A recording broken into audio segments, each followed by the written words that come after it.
It's The Last Stand. And here is your host, Brian Custer. That's right. It is The Last Stand. I'm Brian Custer. We bring you the biggest names in the sport. And joining us is one of the top dogs at 140. He is the former undisputed super lightweight champion of the world, the current WBO Ring Magazine champion. He's none other than Josh Taylor. Champ, it is really an honor to have you on The Last Stand. How are you? Yeah, I'm good, man. And I would just like to correct you there. I'm the top dog, not one of the top dogs. I love it. The top dog. Titles that I let go of are still mine. I love it. I love it. I love it. So we get to see the top dog June 10th now, facing Teofimo Lopez, New York City, the Garden. Can you give us some insight? Who made this fight happen? How did it come about? Well, I was due to have the rematch with Jack Catterall, and sort of it got put back once or twice. Then I picked up an injury, and when I picked up the injury, Jack Catterall went away and booked another fight.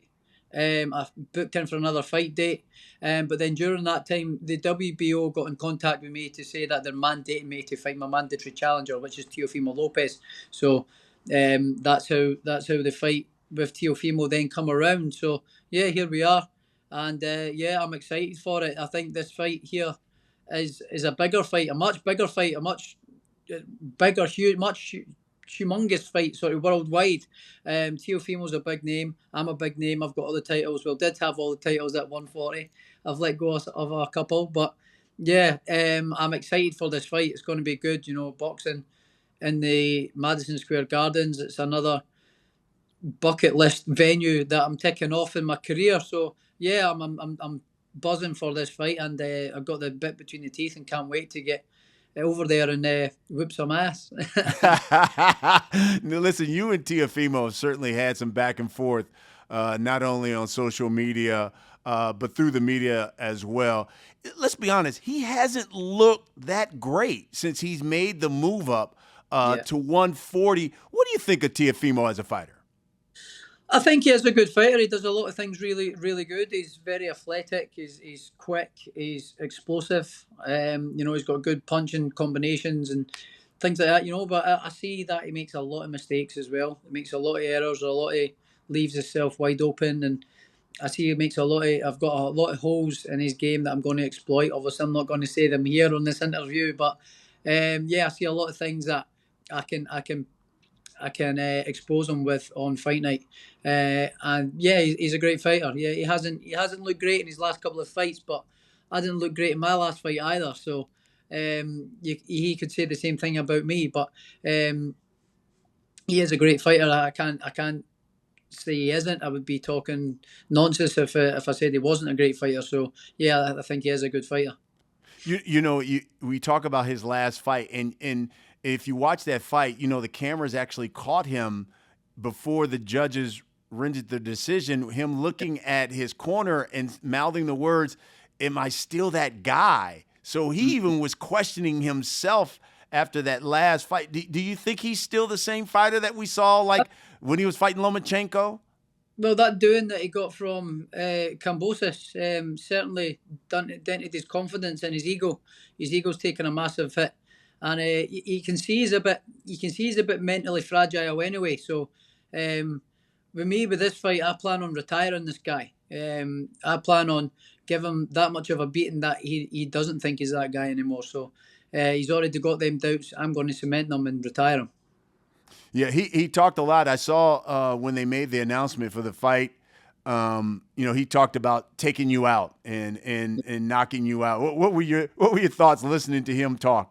I'm just like, good, go for it, try your best, because you will end up on your backside. So I'm more than happy if that's the way he wants to go. So yeah, I just can't wait for this fight. You know, I just think that given his sort of profile and his attitude and what he's achieved in the sport as well, and beating Lomachenko and stuff, he's a very, very good fighter. So, and I'm one of only five.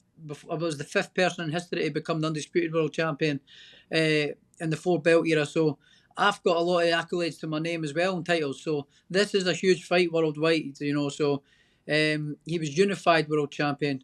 Probably should have been undisputed world champion, but he wasn't, due to Loma letting go his WBC. So yeah, he is a very good fighter. So this is a big fight.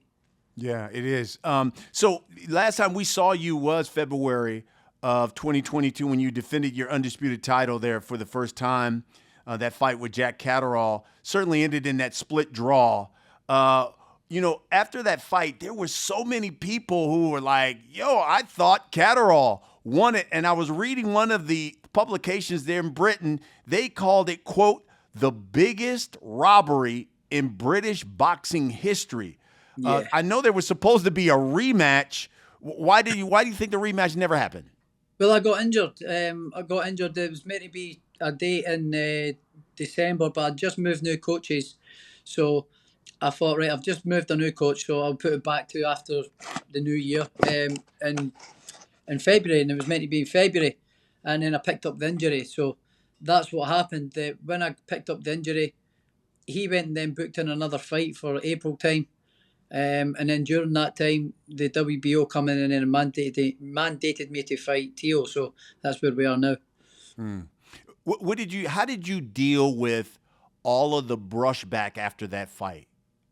I'm okay with it. I've not in person. I've not had anything. I've not really had much at all. I've had a couple of people come up to me and say, "Yeah, I thought he maybe just nicked it." I've had nobody come up to me and say, "Oh, that was a robbery." Most of them people that says it was a robbery were English people because it was England versus Scotland. So, and when you watch that fight with that commentary, it's so biased from the very first bell. It's unbelievable. So, you watch that fight without the commentary, it's a completely different fight. The commentary is very sort of convincing in the words that they've been using. You did make history when you talk about becoming undisputed, and then last summer, you vacated a number of the belts. I think 3 of them. Tell me why? Why'd you give up the belts? Why not hold on to all of them? Well, it's impossible. For one, you've got to pay all these sanctioning fees as well. When I boxed Ramirez, 12% of my purse was away to sanctioning fees. But it's just it's ridiculous. Each sanctioning fee, each body takes 3% of your purse. So that's 12% of your purse away. So I'm not willing to pay that kind of money. Willing to pay that kind of money if it's not for a fight that I'm up for. In terms of creating history and stuff. So they started then becoming mandatories and stuff. So the way for me to have that rematch with Jack, I had to let go of belts because the mandatories were coming in from all the different other organisations.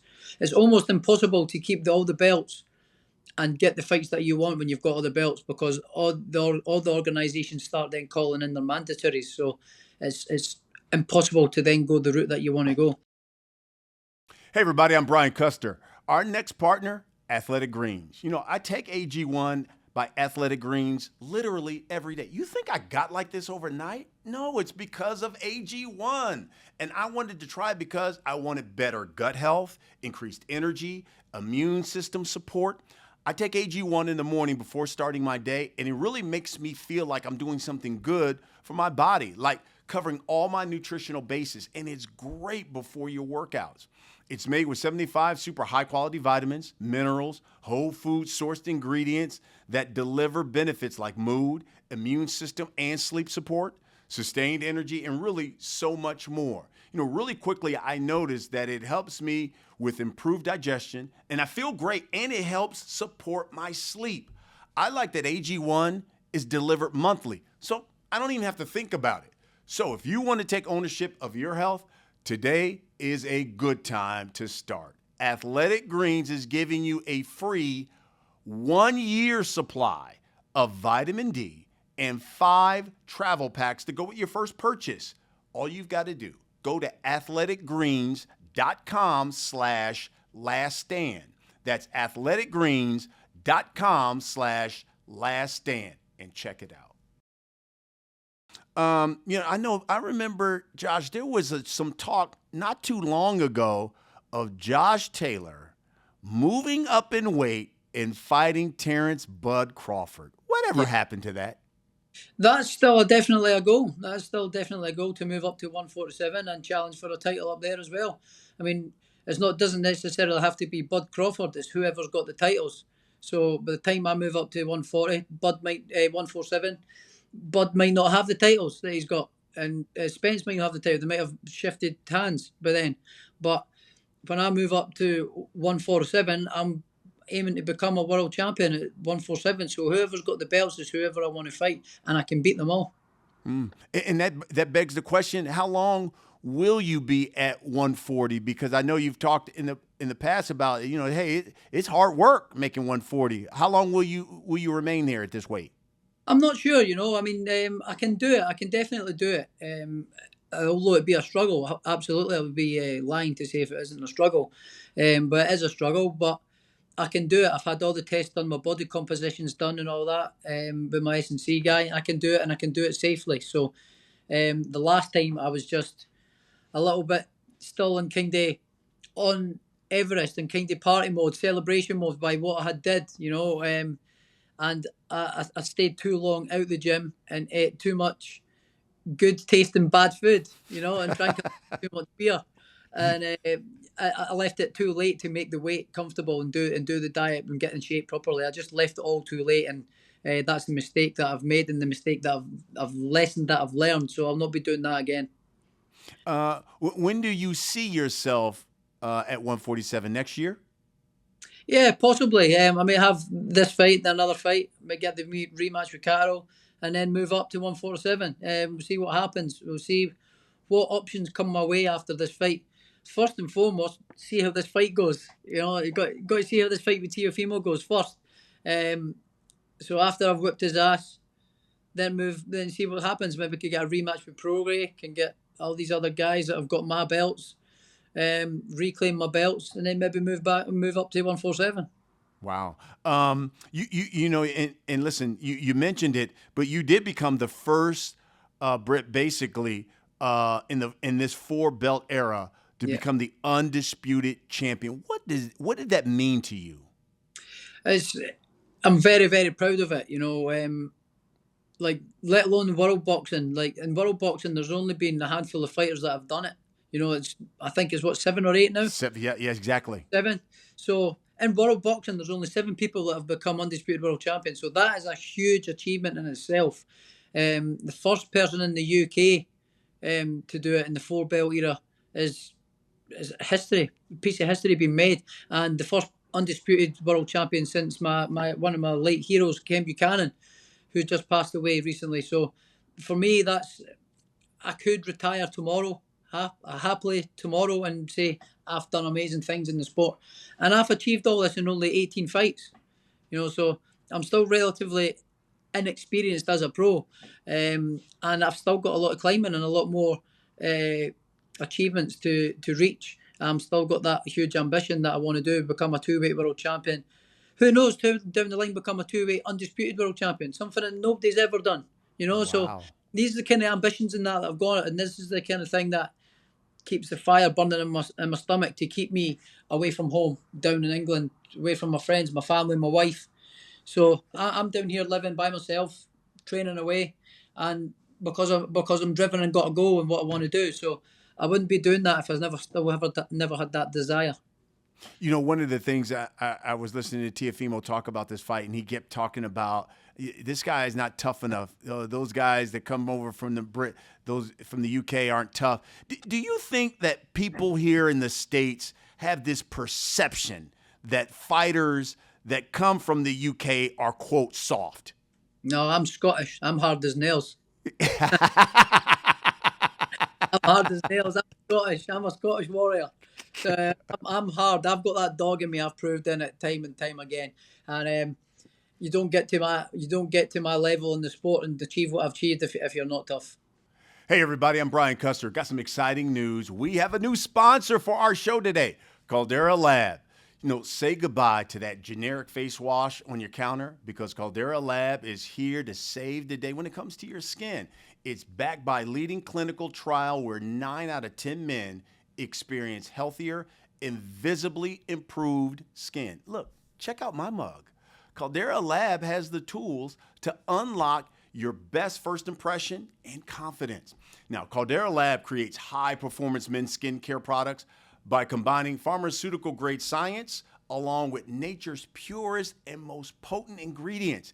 In kicking off their stellar skincare selection, we have the Regimen Bundle. It's a twice-a-day routine to transform your skin. Inside this bundle, you'll find the clean slate, the base layer, and the good. All right, the clean slate is where you start your day. It's a balancing cleanser that uses gentle plant-based cleansing, leaving your skin types really exceptionally refreshed.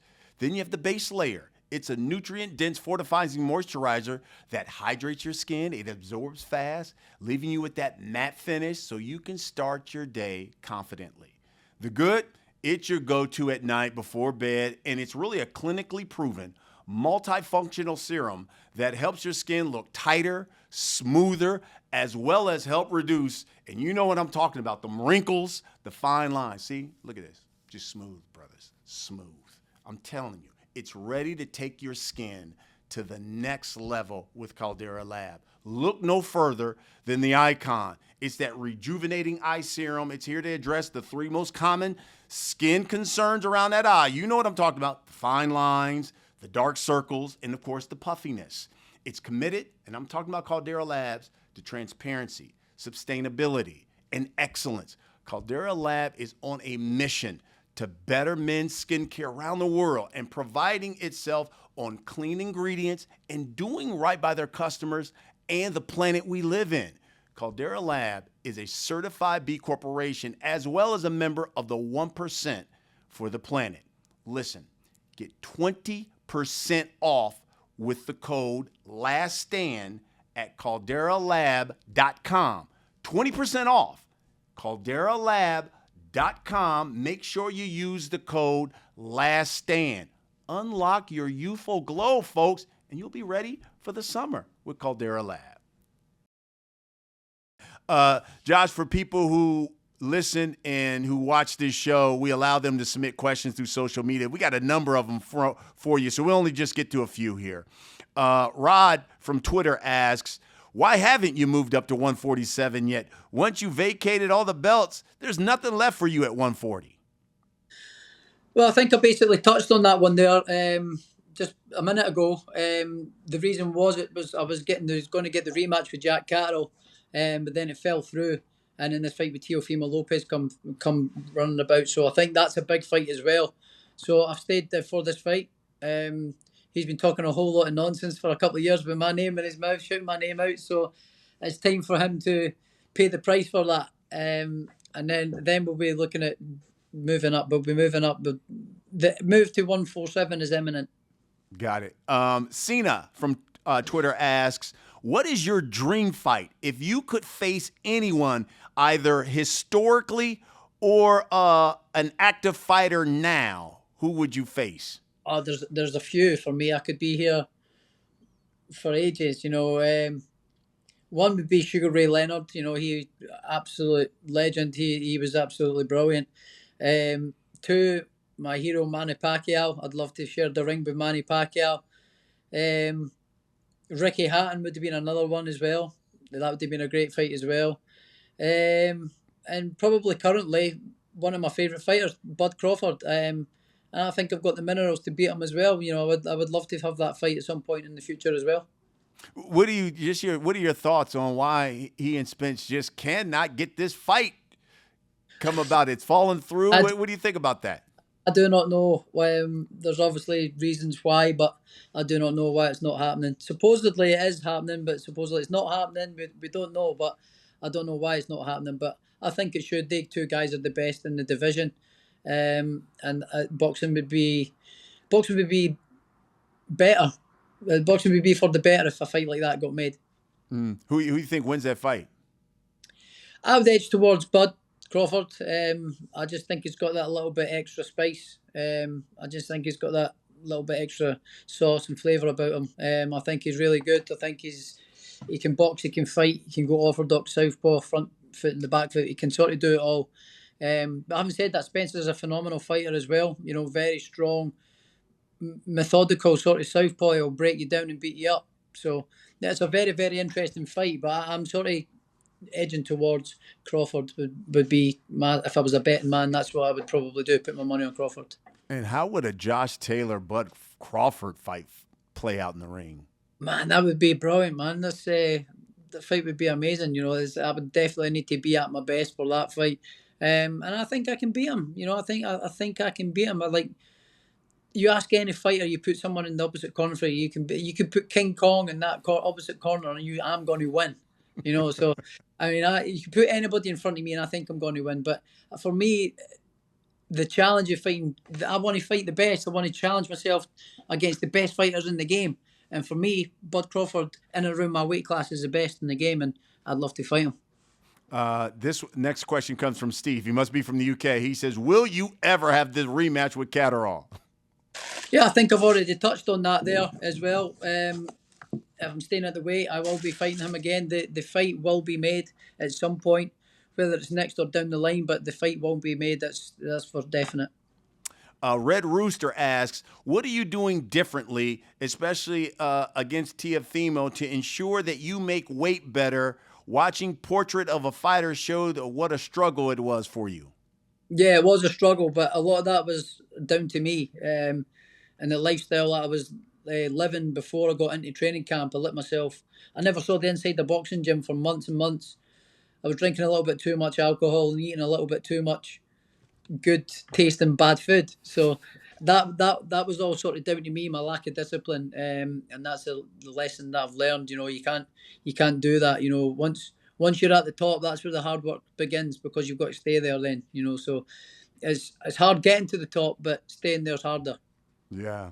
Stuart lastly asks, do you think you might get a big fight in Edinburgh or with Murrayfield? Yeah. Easter Road in Edinburgh Castle. These are three excellent options for a summertime big event.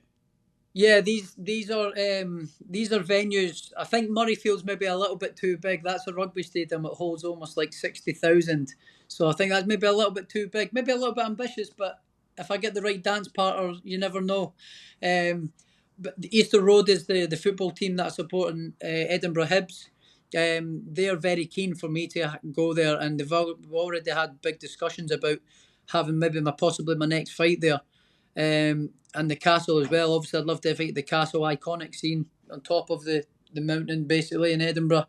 And the boxing ring and the Esplanade and all that. It would just be iconic. These places, these venues would be like once in a lifetime opportunity. So I absolutely 100% do have a desire to fight there once before I retire.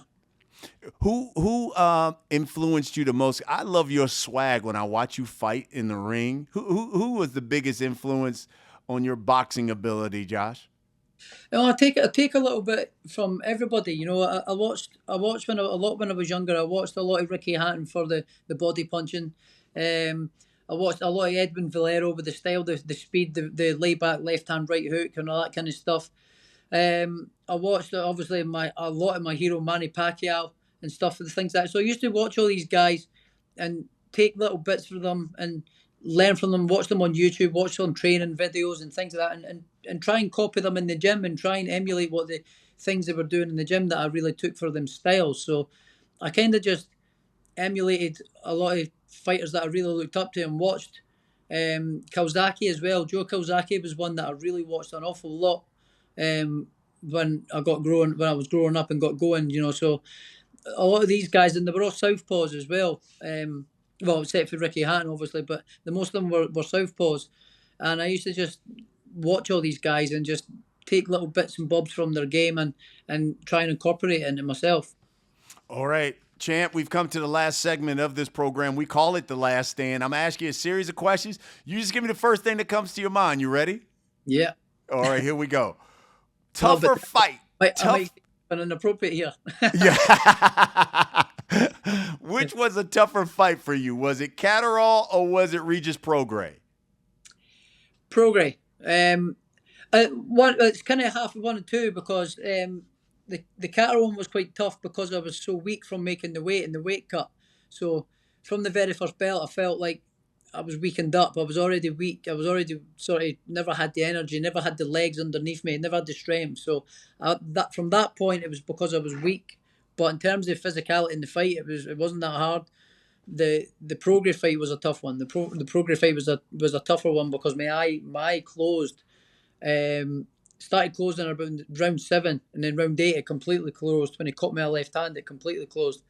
So I fought like 4 rounds with one eye, basically, and that one was quite tough because I had to really adjust what I was having to do and watch where the shots was coming from. So I couldn't see anything coming out from this side of the face. So I had to adjust it. So it was quite tough. But that fight with Progress was the one that I've most enjoyed being a part of, because I really enjoyed being in the thick and in the fire with that fight. I really enjoyed it. You know, we had Prograis on The Last Stand, and it's funny because obviously that's his only loss, and that's all he talked about. If there's a fight he wants, it is the rematch, he says, with Josh Taylor. Yeah. Well, listen, he's got my WBC belt, so that can certainly be made, and it'll be another great fight. Oh, I love it. And I assume the outcome stays the same. Absolutely, always. In your opinion, put Josh Taylor aside, who is the best fighter at 140 pounds right now? Right now, I'd say Regis Progress is up there. Regis Progress is definitely up there. Some of the other champions there, I've not really seen too much of them, but they are good. I would probably say Regis Progress. Got it. Who wins between Haney and Lomachenko, you think? I think Haney. I think he's just a little bit too big for Loma. Too big, too young, too slick. I think Loma's he's had a great career. He's had a stellar career. 2-time Olympic champion and fought at world level since his second professional debut. So over 350 fights as an amateur. So I just think now, I think it must be about 35, 36 years old. I think that he's just maybe a little bit past his best, but still, listen, the Matrix, so I don't think you can write him off at any time. I think this is going to be a very good and very interesting fight, but for me, I just think Devin Haney's a little bit too big, too young, too sharp. Who, in your opinion, is the biggest boxing star in the UK? Is it Anthony Joshua or is it Tyson Fury? I would say it's Tyson Fury now. Personally, me, I think it's Tyson Fury now. Over the last few years, from his Deontay Wilder fights and going to the WWE and all that kind of stuff. So I think he is probably the bigger name now, I would say. But the two of them are giants, but I'd say Fury's probably the bigger name. I know Anthony Joshua is now training with Derek James. What do you think is happened to Anthony Joshua? I don't know. I don't know. I think his confidence has had a big dent. Obviously, Usyk, he had 2 defeats back to back. He's been dropped a couple of times, stopped. Just seems a little bit sort of shy and hesitant to get in the line of fire. Whereas before he got dropped and stuff, like his fights with Klitschko and all them sort of guys, and in the firing line all the time and really letting his hands go. He wasn't afraid, so and he was a good finisher, very good finisher. So I just think he just looked a little bit sort of hesitant of getting hit and a bit hesitant to be in the line of fire. Last but not least, at this time next year, Josh Taylor will be, you finish it, a 2-weight world champion. Wow. Maybe Easter Road or Edinburgh Castle as a 2-weight world champion. I love that. That means you're champion at 140, obviously, and then champion at 147. Yeah, 100%. These are goals of mine. I want to become at least try and attempt to become a 2-weight world champion. But I believe I can do it, and I believe I can beat these guys. So, yeah, that's absolutely a goal of mine, to become a 2-weight world champion. Well, listen, man, we wish you nothing but the best of luck on June 10th. It's been a pleasure, man, talking with you here on The Last Stand. Been waiting to do this for a very long time. We got to do it again, okay? Yeah, absolutely. It's been a pleasure talking to you, Brian. So thanks for having me on. Thank you. That's what we do here on The Last Stand. We bring you the biggest names in the sport, and the biggest at 140 is right there, Josh Taylor. Thanks for watching, everybody. We'll see you next week.